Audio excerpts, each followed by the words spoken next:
শান্তি ও কল্যাণ কামনায় শেষ হলো ইজতেমার প্রথম পর্ব। 7 খুন মামলার রায় কাল, দৃষ্টান্তমূলক শাস্তির প্রত্যাশা। মতিঝিলে হকার উচ্ছেদে অভিযান, গুলিস্তানে বসেনি দোকান। ওয়েলিংটনে 122 রানের লিড নিয়েছে বাংলাদেশ।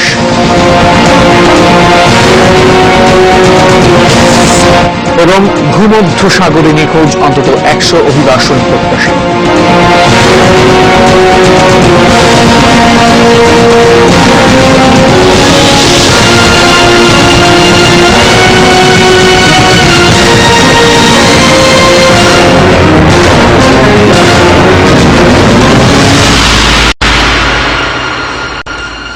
এটি নিউজ দেখছেন। 6টা নিউজ আওয়ারের সঙ্গে আছি আমি কাজী সাইদ। শুনছিলেন সংবাদ শিরোনাম। VSL Angle Channel HB VSL Vikrampuর Steel Limited। লাখো মুসল্লির মোনাজাত, শান্তি আর কল্যাণ কামনার মাধ্যমে শেষ হল বিশ্ব ইজতেমার প্রথম পর্ব। এবার ইজতেমা 4 ভাগে বিভক্ত হওয়ায় ভিড় কমেছে আগের যে কোনো বছরের থেকে, তবে সবকিছুতেই ছিল স্বস্তি। মামুন হোসেন ও সাইফুল ইসলামের ক্যামেরায় আশিকুর রহমান অপুর রিপোর্ট। মানুষের চাপ কমাতে এবার থেকে 4 ভাগে বিভক্ত বিশ্ব ইজতেমা। প্রথম বছর 2 দফায় 32 জেলা, পরের বছর বাকি 32 জেলা। শুক্রবার থেকে শুরু হওয়া প্রথম দফা ইজতেমায় অংশ নেন 17 জেলার মুসল্লিরা। বাকি 15 জেলার মুসল্লিদের নিয়ে ইজতেমার দ্বিতীয় পর্ব শুরু হবে আগামী শুক্রবার। বিভক্তিকরণের জন্য এবার ইজতেমায় সবকিছু ছিল সুনিয়ন্ত্রিত। 3 দিন ইজতেমা প্রাঙ্গণে থেকেছেন যে মুসল্লিরা, তারাই বলছেন আগের থেকে সবকিছুই ভালো হয়েছে। মুসল্লিরা সবচেয়ে বেশি স্বস্তি বোধ করেছেন কড়া নিরাপত্তা থাকায়। বাথরুমগুলো ভালো করছে, আগের সাথে উন্নত করছে, মানুষকে হয়রান হতে হয় না। সার্বিক নিরাপত্তা এবার অন্যান্য বছরের তুলনায় আমি এক যুগই বলবো, বিগত এক যুগের তুলনায় চলতি বছর অনেক ভালো আছে। প্যান্ডেলের ভিতরে থাকি, ওইখানেও আমাদের নিরাপত্তা অনেক আছে। তারপরে সুযোগ সুবিধা, পানি টানি, খাওয়া দাওয়া সবকিছু সুবিধা আছে। আখেরি মোনাজাতের কয়েক ঘন্টা আগে থেকেই ইজতেমা প্রাঙ্গণে বাড়ে মানুষের ভিড়। তুরাগ নদীর 2 তীর, আব্দুল্লাহপুর, আশুলিয়া বাইপাস সড়ক, সবখানেই ছিল মুসল্লিদের অবস্থান। আমার বাড়ি আলে মরছে আজ 3 মাস হল। ওই জন্য যায় শেখ হাত দেখে আসি, তারা আসবে আল্লাহ নাম বের পায়, গরিবের হজর জায়গায় দেয়। উত্তরখানা হইতে এই পর্যন্ত আইলাম, এর মধ্যে কোন লোকের কোন ই নাই যে ফাঁক নাই, ঠেলাঠালি করে করে আমাইতে হয়, এত লোক হয়েছে। মনে টানছে, সবাই চলে যাচ্ছে, এরই খুশি। দূর দূরান্ত থেকে আসলেও এই মানুষগুলোর মনে কষ্টের ছাপ নেই। সবাই উদ্গ্রীব আল্লাহর কাছে ক্ষমা প্রার্থনার জন্য। তো কত কিছু চাওয়ার আছে, দেখি আল্লাহ মনের আশা পূর্ণ করে নাকি। আল্লাহর কাছে যত নালিশ সব আজকে বুঝাই দেব।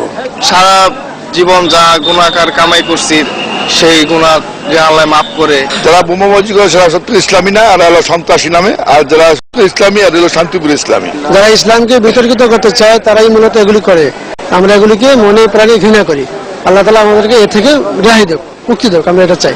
ইজতেমা প্রাঙ্গণের মূল প্যান্ডেলে প্রবেশাধিকার নেই নারীদের, তারপরেও মোনাজাতে অংশ নিতে এসেছেন তারা।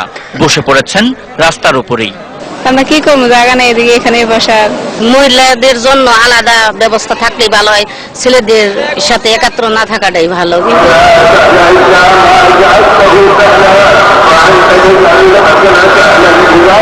বেলা 11টা 1 মিনিটে আখেরি মোনাজাত শুরু হয়। 35 মিনিটের এ মোনাজাত পরিচালনা করেন তবলিগ জামাতের মারকাজের শুরা সদস্য মাওলানা মোহাম্মদ সাদ।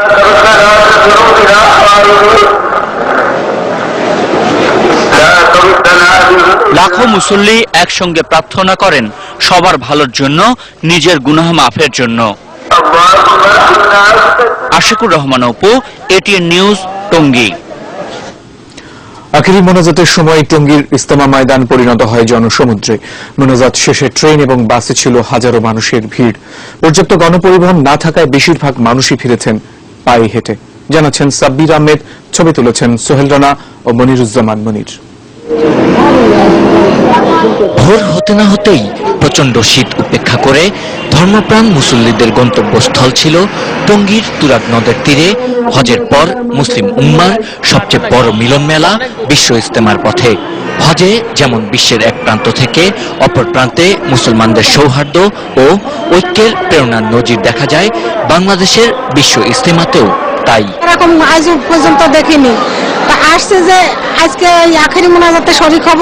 ইমানকে নবায়ন করা, এখানে এই সম্বন্ধে আলোচনা হচ্ছে, বইগুলা আমার সাথী ভাইদের কাছে পৌঁছে দেওয়া।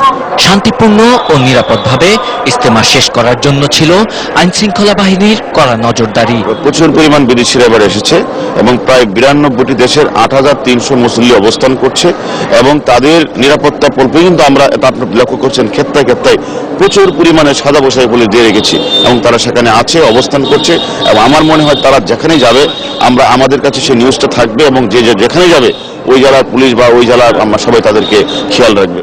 বেলা 12:15 নাগাদ শেষ হয় বিশ্ব ইজতেমার প্রথম পর্বের আখিরি মোনাজাত। নিজের গুনাহ মাফ ও সারা বিশ্বের মানুষের শান্তি প্রতিষ্ঠার প্রার্থনার মধ্য দিয়ে শেষ হলো বিশ্ব ইজতেমার প্রথম পর্ব। মাঝখানে 4 দিন বিরতি দিয়ে আগামী 20 জানুয়ারি শুরু হবে ইজতেমার দ্বিতীয় পর্ব। 22 জানুয়ারি আখিরি মোনাজাতের মধ্য দিয়ে শেষ হবে 2017 সালের বিশ্ব ইজতেমা। সাধারণ গণপরিবহন না থাকায় আখিরি মোনাজাত শেষে পায়ে হেঁটেই রওনা দেন মুসল্লিরা। যতদূর চোখ যায় মানুষ আর মানুষ। টঙ্গী ইজতেমার মাঠ থেকে শুরু হয়ে মানুষের এই স্রোত ছিল বিমানবন্দর এলাকা পর্যন্ত। পিকআপ ও ভ্যান গাড়িতে করে নিজ নিজ গন্তব্যে যাচ্ছিলেন সাধারণ মানুষ। এত কষ্টের পরও তারা খুশি। হাইটা হাইতেছি, এটা কষ্ট হয়ে গেছে না, আমার কাছে আমোদই লাগছে। এটা কষ্ট তো লাগছে বাবা, যাক আল্লাহর রহমত, আল্লাহর নাম নিয়ে আসছি। যদি কত ভুল ত্রুটি করে থেকে আল্লাহর কাছে মাপ নেওয়ার জন্য আসছি। বিমানবন্দর এলাকা থেকে ইজতেমায় আসা মুসল্লিদের জন্য ছিল বিআরটিসির বিশেষ বাস সার্ভিস। যদিও মুসল্লিদের তুলনায় বাসের সংখ্যা ছিল খুবই কম। বাস সার্ভিস ছাড়াও মুসল্লিদের আনা নেওয়ার জন্য কমলাপুর টঙ্গী ও টঙ্গী থেকে কমলাপুর পর্যন্ত ছিল বিশেষ ট্রেন সার্ভিস। আখিরি মোনাজাতের পরই টঙ্গী স্টেশন থেকে কমলাপুরের উদ্দেশ্যে ছেড়ে যায় ইজতেমার মুসল্লি বোঝাই train. Sabbir Ahmed, ATN News, Dhaka. রাষ্ট্রপতি মোহাম্মদ আব্দুল হামিদ ও প্রধানমন্ত্রী শেখ হাসিনা নিজ নিজ সরকারি বাসভবনে বসে স্বজনদের সঙ্গে নিয়ে বিশ্ব ইজতেমার আখিরি মোনাজাতে অংশ নিয়েছেন। রোববার বেলা 11টার পর টঙ্গী তুরাগ তীরে আখিরি মোনাজাত শুরু হয়। মোনাজাত পরিচালনা করেন তাবলিগ জামায়াতের মারকাজের শুরা সদস্য মাওলানা মোহাম্মদ সাদ। রাষ্ট্রপতি আব্দুল হামিদ বঙ্গভবনের দরবার হলে পরিবার সদস্য এবং কর্মকর্তা কর্মচারীদেরকে নিয়ে মোনাজাতে অংশ নেন। আর প্রধানমন্ত্রী শেখ হাসিনা তার সরকারি বাসভবন গণভবন থেকে মোনাজাতে অংশ নেন। নিকট আত্মীয়দের কয়েকজন এবং দলের নেতাদের মধ্যে কৃষি মন্ত্রী মতিয়া চৌধুরী এবং সাহারা খাতুন সেখানে ছিলেন। এই মোনাজাতের মধ্য দিয়ে শেষ হয় এবারের বিশ্ব ইজতেমার প্রথম পর্ব।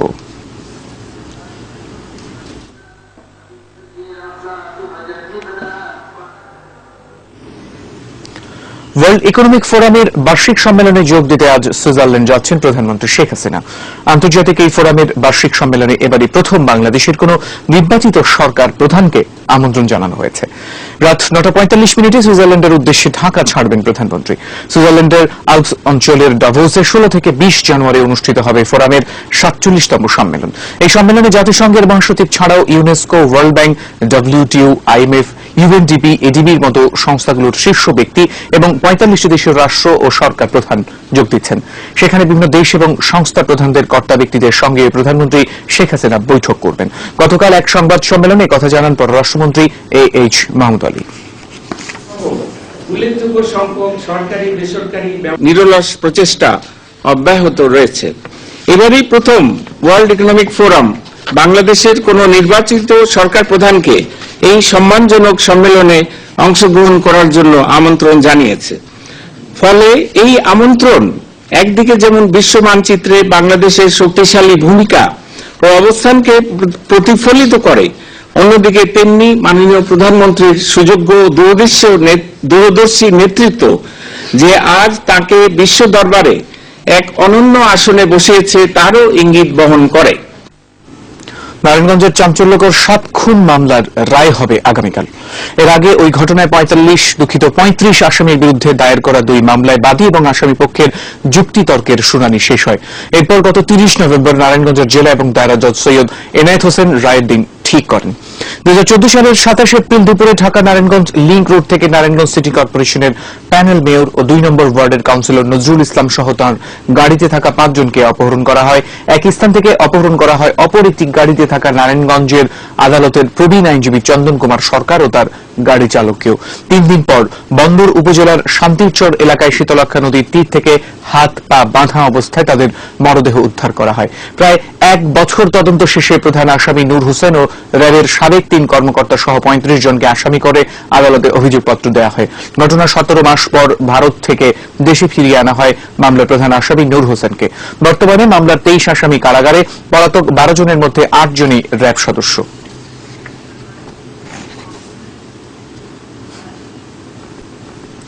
মানুষের জান মাল রক্ষা করা যাদের দায়িত্ব, তারাই অপরাধে জড়িত হলে তা ক্ষমার অযোগ্য বলে মন্তব্য করেছেন অ্যাটর্নি জেনারেল মাহবুবে আলম।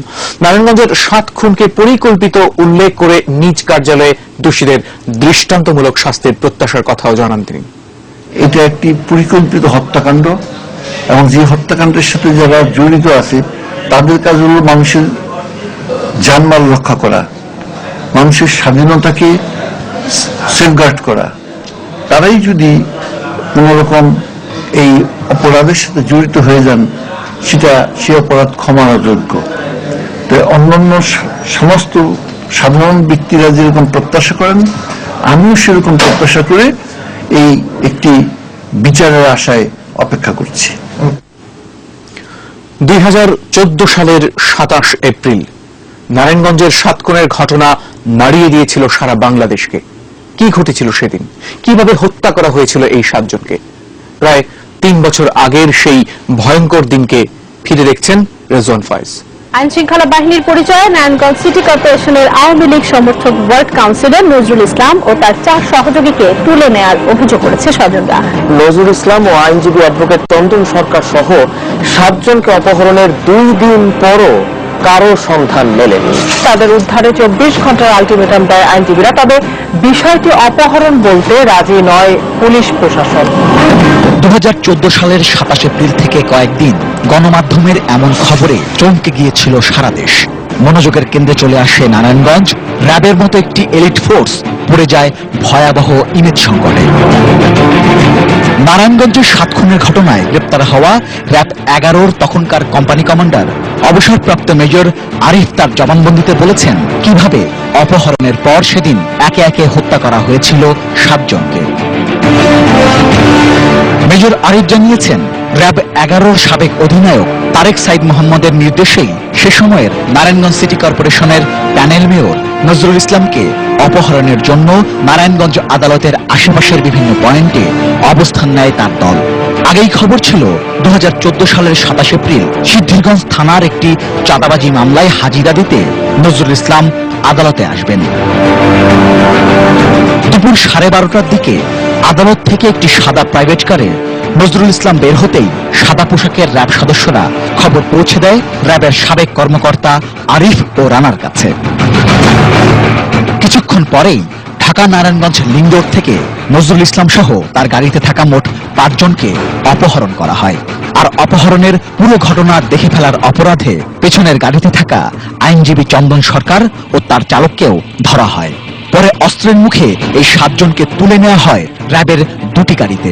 প্রত্যেককেই অচেতন করা হয় শরীরে ইঞ্জেকশন পুশ করে।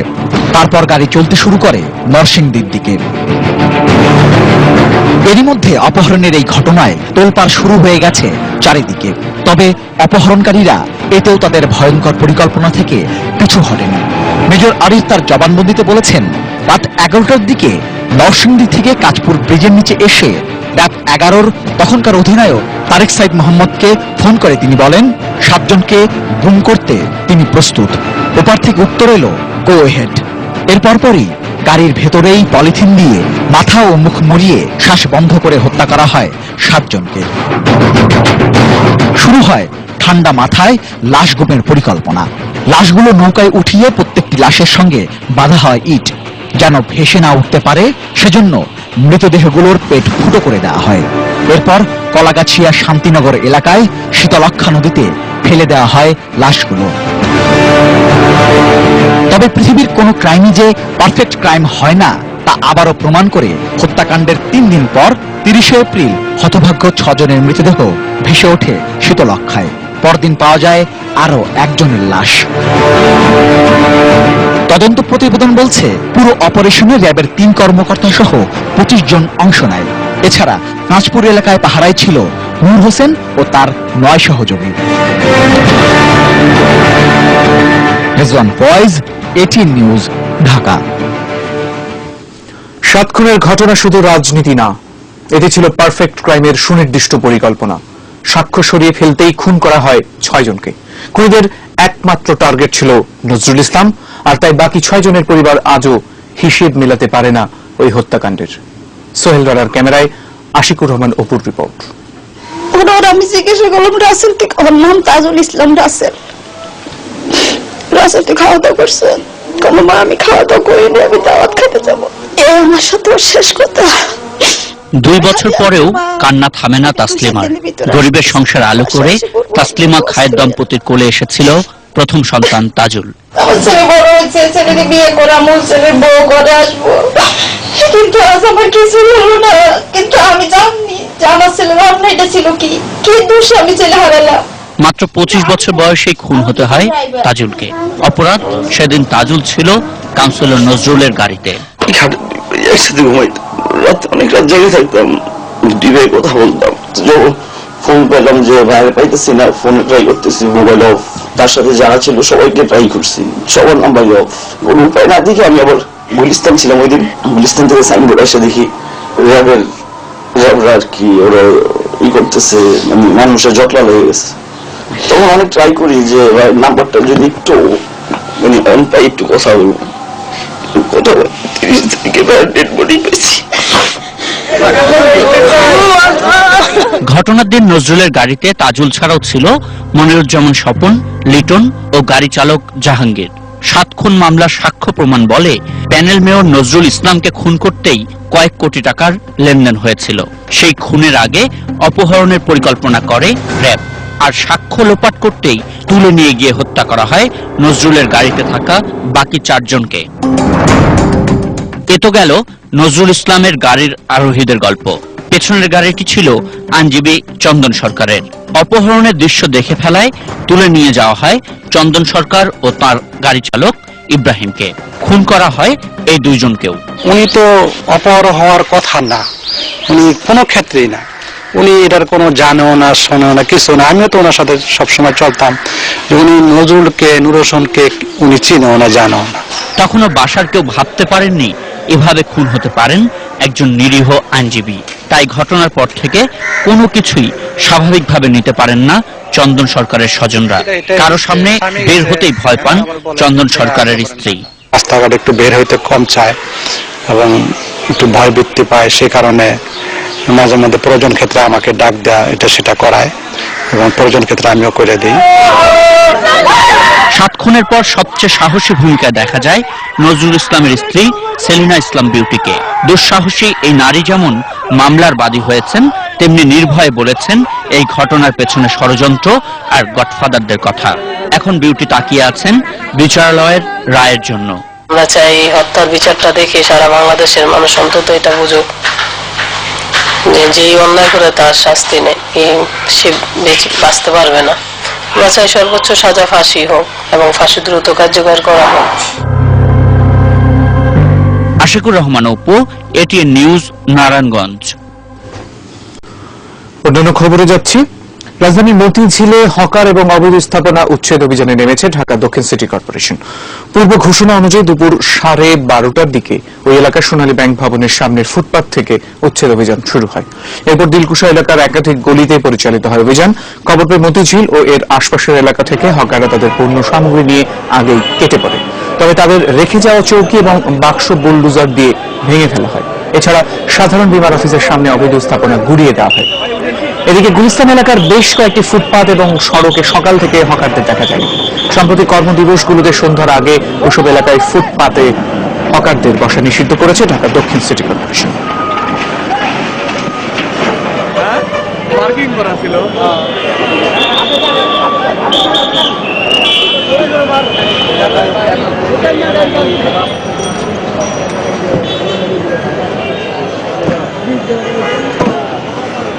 সামনে আরো এরিয়াতে আমরা অভিযান চালাবো এবং এরই ধারাবাহিকতায় গুলিস্তানে অলরেডি ইয়ে করা হবে, যাতে এটা সাস্টেনেবল করা যায় সেই বিষয়ে বিভিন্ন এজেন্সির মধ্যে কথাবার্তা হচ্ছে, আলোচনা হচ্ছে।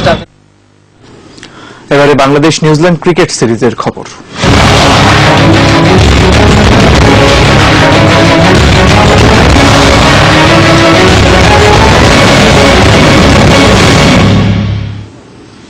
ওয়েলিংটনে নিউজিল্যান্ডের বিপক্ষে 122 রানের লিড নিয়েছে বাংলাদেশ।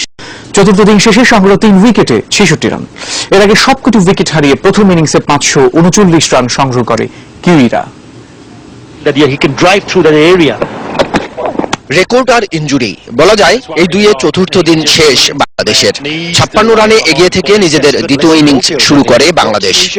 বোল্ট সাউদিদের ভালোভাবে সামলে নিয়েই সাবধানে এগুচ্ছিলেন তামিম ও ইমরুল।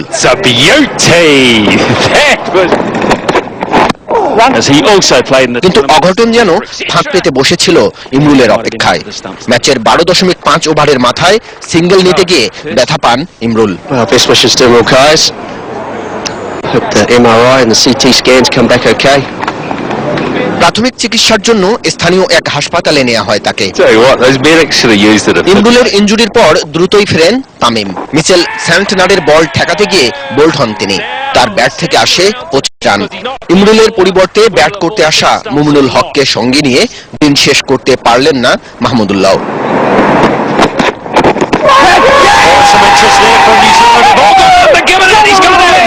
উইকেট রক্ষক ওয়াটলিং এর হাতে ক্যাচ তুলে ফেরেন মাহমুদুল্লাহ মাত্র 1 রানে। ব্যাটিং এ অবদান না রাখতে পারলেও বোলিং এ রেখেছেন। আর নৈশ প্রহরীর ভূমিকা পালনে ব্যর্থ মেহেদী মিরাজও।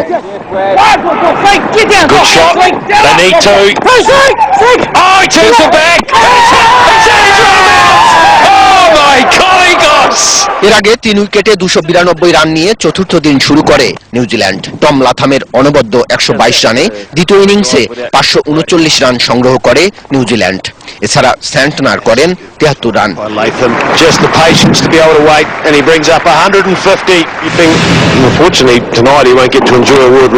এদিন মুশফিকের ইনজুরির কারণে বদলি উইকেট রক্ষক হিসেবে মাঠে নামেন ইমরুল। এক ইনিংসে 5টি ক্যাচ ধরে টেস্ট ক্রিকেটের ইতিহাসে এক অনন্য রেকর্ড করেছেন এই ব্যাটসম্যান।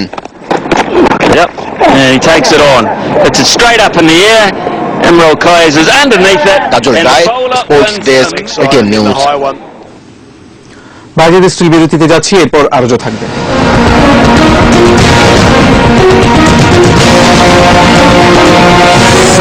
চলতি বছরের হজ যাত্রার প্রাক নিবন্ধন শুরু। 3টি সড়ক দুর্ঘটনা, নিহত 6, আহত 10।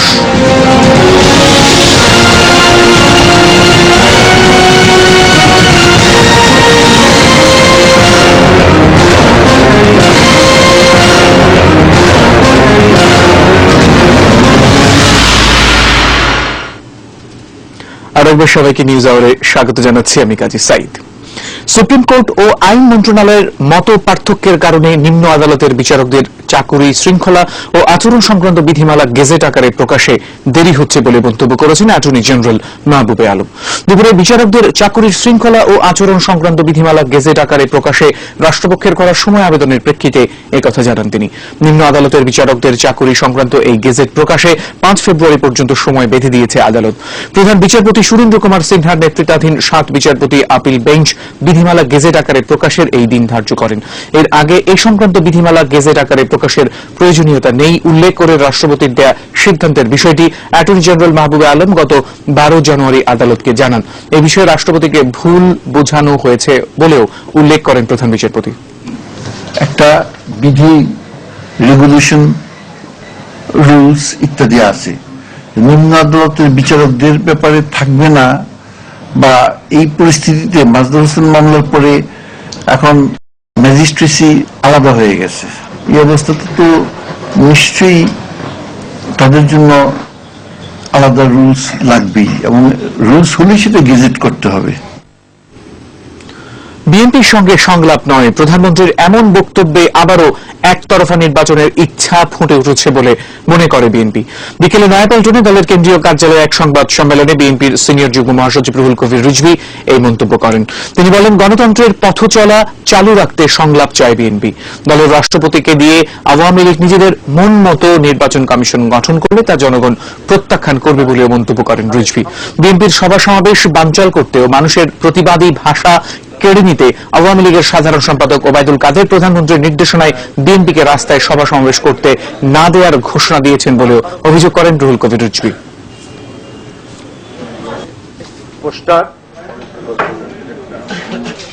প্রধানমন্ত্রীও বলেছেন, স্বাস্থ্যমন্ত্রীও বলেছেন যে বিএনপির সাথে কোনো আলোচনা নয়।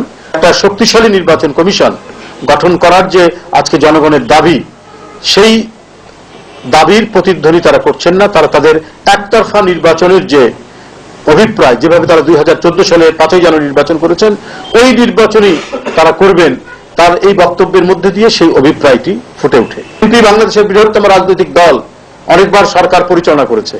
তার কাছে গ্রহণযোগ্য না হলে সেটি একতরফা নির্বাচন কমিশন হবে এবং তার অধীনে নির্বাচন, এটা ফার্স নির্বাচন হবে, জনগণের সাথে প্রতারণামূলক নির্বাচন হবে এবং ওই নির্বাচনের কাছে ওই নির্বাচন কমিশন জনগণের প্রত্যাশা পূরণ করবে না এবং ওই নির্বাচন কমিশনকে জনগণ প্রত্যাখ্যান করবে। চলতি বছর সরকারি ব্যবস্থাপনায় হজের প্রাক নিবন্ধন কার্যক্রম শুরু হয়েছে। ধর্মমন্ত্রী অধ্যক্ষ মতিউর রহমান রোববার সচিবালয়ে এই কার্যক্রমের উদ্বোধন করেন। আগামী মাস থেকে শুরু হবে বেসরকারি ব্যবস্থাপনায় হজে যাওয়ার প্রাক নিবন্ধন। 2016 সালে নিবন্ধনের পরও হজে যেতে পারেনি 39,165 জন। ধর্মমন্ত্রী জানান, এবার তারা অগ্রাধিকার পাবেন। অনুষ্ঠানে জানানো হয়, মার্চ মাসের মধ্যে নিবন্ধন প্রক্রিয়া শেষ হবে। আগামী মাসে সৌদি সরকারের সঙ্গে চুক্তির পর হজ যাত্রীর সংখ্যা নির্ধারণ হবে। এবার 1,25,000-এর বেশি বাংলাদেশি হজে যেতে পারবেন বলে জানান ধর্মমন্ত্রী। জেলা প্রশাসকের অফিস, ইউনিয়ন ডিজিটাল সেন্টার, পৌর digital centre, city corporation digital centre, Dhaka house office, Islamic foundation এবং ধর্ম মন্ত্রণালয়ের অনুমোদিত হাউস এজেন্সির অফিস থেকে নিবন্ধন করা যাবে।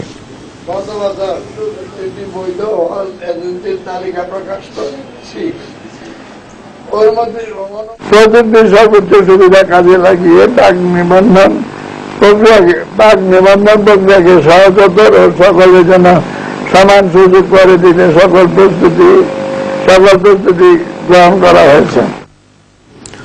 যশোর, কুমিল্লা ও কুড়িগ্রামে সড়ক দুর্ঘটনায় মারা গেছেন 6 জন, আহত হয়েছেন আরো 10 জন। যশোরের সানতলায় বাসের ধাক্কায় সিএনজি অটোরিকশা উল্টে আপন 2 ভাই সহ নিহত হয়েছেন 3 জন, আহত হয়েছেন অন্তত 7 জন। সকালে সিএনজি অটোরিকশায় করে 10 শ্রমিক যশোর ঝিনাইদহ মহাসড়কের সানতলা এলাকায় পৌঁছালে সামনের দিক থেকে একটি যাত্রীবাহী বাস অটোরিকশাটিকে ধাক্কা মারে। দুর্ঘটনায় আহত শ্রমিকদের যশোর মেডিকেল কলেজ হাসপাতালে নেওয়া হলে লাভলু ও জাকির নামে 2 ভাই মারা যান। পরে আহতদের 2 জনকে ঢাকায় আনার পথে মারা যান আরো 1 জন। এদিকে কুমিল্লার চান্দিনায় প্রাইভেট কারের চাপায় 2 নারী নিহত হয়েছেন, আহত হয়েছেন এক শিশু সহ 2 জন। ঢাকা থেকে কুমিল্লা অভিমুখী একটি প্রাইভেট কার চান্দিনা বাস স্ট্যান্ডের পাশে পৌঁছলে চালক হঠাৎই নিয়ন্ত্রণ হারিয়ে ফেলে। প্রাইভেট কারটি এ সময় সড়কের পাশে দাঁড়ানো 2 নারী এবং এক শিশুকে চাপা দিয়ে উল্টে খাদে পড়ে যায়। এতে ঘটনাস্থলে মারা যান ওই 2 নারী। এছাড়া ভোরে কুড়িগ্রামের রাজারহাটে কাঁচামরিচ বোঝায় একটি পিকআপ ভ্যান নিয়ন্ত্রণ হারিয়ে গাছের সাথে ধাক্কা লাগে। এ সময় ভ্যানে থাকা কাঁচামাল ব্যবসায়ী শফিক ঘটনাস্থলে মারা যান। আহত চালককে হাসপাতালে ভর্তি করা হয়েছে। খুলনার শহীদ আবুল কাশেম কলেজের প্রভাষক চিত্তরঞ্জন বাইনকে হত্যা করেছে দুর্বৃত্তরা। দুপুরে নিহতের বাসা থেকে হাত পা বাঁধা অবস্থায় তার মরদেহ উদ্ধার করেছে পুলিশ। নগরীর শেরেবাংলা রোডের একটি বাড়িতে পরিবারের সদস্যদের নিয়ে ভাড়া থাকতেন চিত্তরঞ্জন বাইন। তার স্ত্রী 2 সন্তান নিয়ে বাপের বাড়িতে বেড়াতে গেলে শনিবার রাতে তিনি বাসায় একাই ছিলেন। এই সুযোগে দুর্বৃত্তরা ঘরের জানালার গ্রিল কেটে ভেতরে ঢুকে তাকে হত্যা করে। প্রাথমিকভাবে হত্যার কারণ এখনো জানা যায়নি, তবে ঘরে থাকা মূল্যবান জিনিসপত্র খোয়া গেছে বলে জানা গেছে। যান্ত্রিক ত্রুটির কারণে উৎপাদন বন্ধ হয়ে গেছে যমুনা সার কারখানায়। জামালপুরের তারাকান্দিতে অবস্থিত দেশের বৃহত্তম ইউরিয়া উৎপাদনকারী এই কারখানার প্ল্যান্টে শনিবার রাতে লিকেজ দেখা দেয়। এরপর বন্ধ করে দেওয়া হয় উৎপাদন। যমুনা সার কারখানার জিএম অপারেশনস মাহবুবা সুলতানা জানিয়েছেন, মেরামত শেষে আবারও উৎপাদনে যেতে অন্তত 15 দিন সময় লাগবে।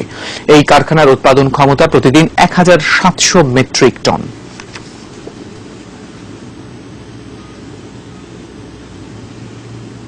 এসআইবিএল বাণিজ্য সংবাদ।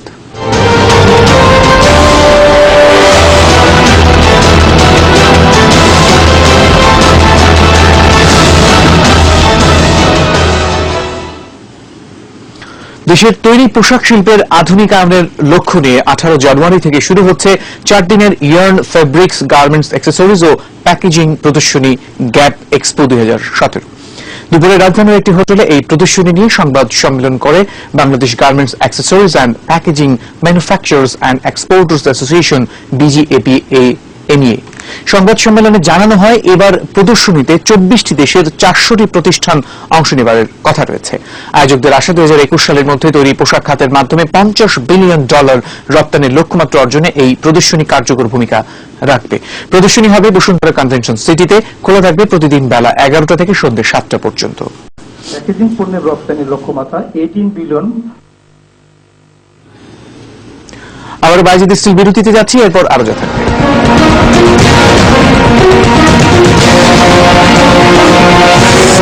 ভারত শ্রীলঙ্কার বিপক্ষে বিসিবির প্রাথমিক দল ঘোষণা।